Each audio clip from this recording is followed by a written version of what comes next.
Hello and welcome to Confessions of a Former Corporate Warrior. I spent 22 years in corporate America, and let's just say I've got some stories to share. On this channel, I share my true stories and, more importantly, the lessons that I learned from those experiences. So let's get into today's story, which is titled The Retaliation Review.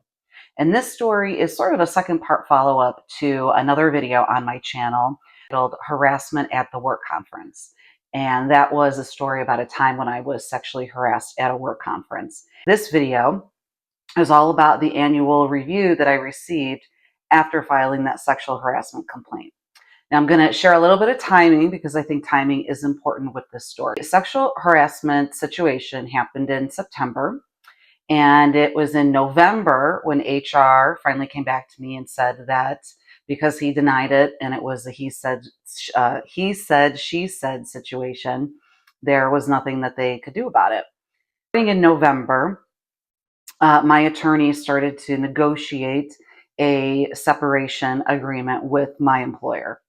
And throughout January, February, it was obviously a little testy, kind of walking on eggshells with my manager. And everyone on the team could tell that there was definitely some stress happening behind the scenes.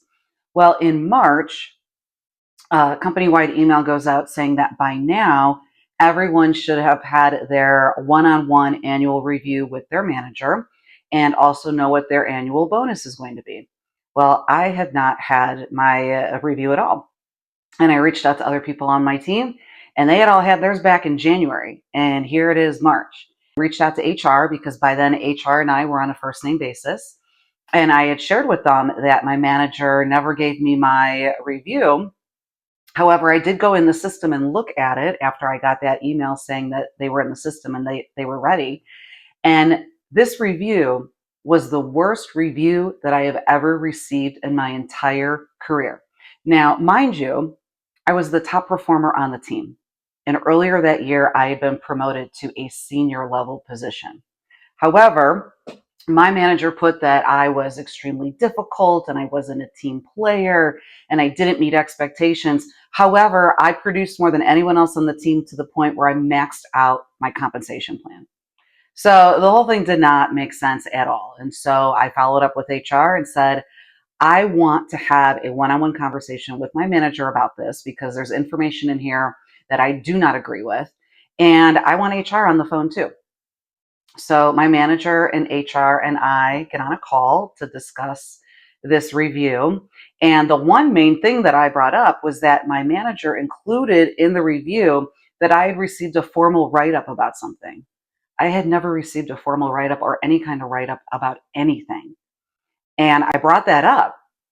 And my manager tried to explain away that it was this email this harshly worded email that she had sent me a couple weeks prior. And HR butted in and said, that's not a formal write-up. You know, a formal write-up has to go through HR. It has to have sign-off approval. It goes in your HR file. A threatening email is not the same as a formal write-up. So HR made my manager go back in the system and delete that and change that. But the other thing about this conversation was that my manager and I both lost our cool and we ended up screaming at each other. And the conversation turned to screaming when I had kind of cornered her and I had said, why didn't you ever call me back with the whole sexual harassment situation? I called you on your work phone, left you messages, called you on your personal phone, left you messages. Why didn't you ever call me back? And she actually had the audacity to say on the call with HR that she didn't return my calls because she never even listened to my voicemails. So I share all of this with my attorney, and my attorney cannot believe that, number one, they gave me a terrible review, and also the lowest bonus that I had ever gotten ever in my history with the company.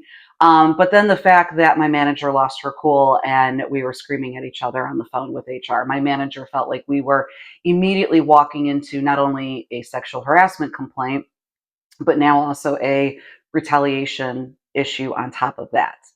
And wouldn't you know that when my attorney reached out to my employer's attorney came back and said that HR had told them that my review was fair and balanced. What would I have done differently? So, a few things. One is I would have expected it. I was not expecting it at all. I was completely blindsided. I couldn't believe that my manager put in all those terrible things about me, even though that I was the top performer on the team. But now looking back, I can realize that I probably made her life extremely difficult with my sexual harassment complaint. And because retaliation's human nature, the way that she got back at me was in my annual review. Another thing that I would have done differently was I would have had all of my wins documented and I would have brought those to my review. Something that I learned the hard way after multiple experiences is that you want to document your wins as much as you want to document your concerns, so that when you're ever in a situation where you need to show management how awesome you are, you have a whole folder, you have a laundry list of all your different wins and accomplishments and contributions that you've made to the company. And the third thing I would have done differently is I would have tried a lot harder to keep my cool. My manager really got the best of me. I let her get the best of me. And now, granted, she completely lost her cool too. And we were both screaming at each other. But I really wish that that's the one thing that I could change about that, is that I would have been able to keep my cool throughout the entire meeting. Thank you so much for watching. If you are enjoying my stories, please subscribe to my channel and also like my videos, which helps to push them out to more people that could really use this content. If you've experienced anything similar to my situation, please drop your story in the comments. It could really help other people. Thank you so much for watching, and I look forward to seeing you in my next video.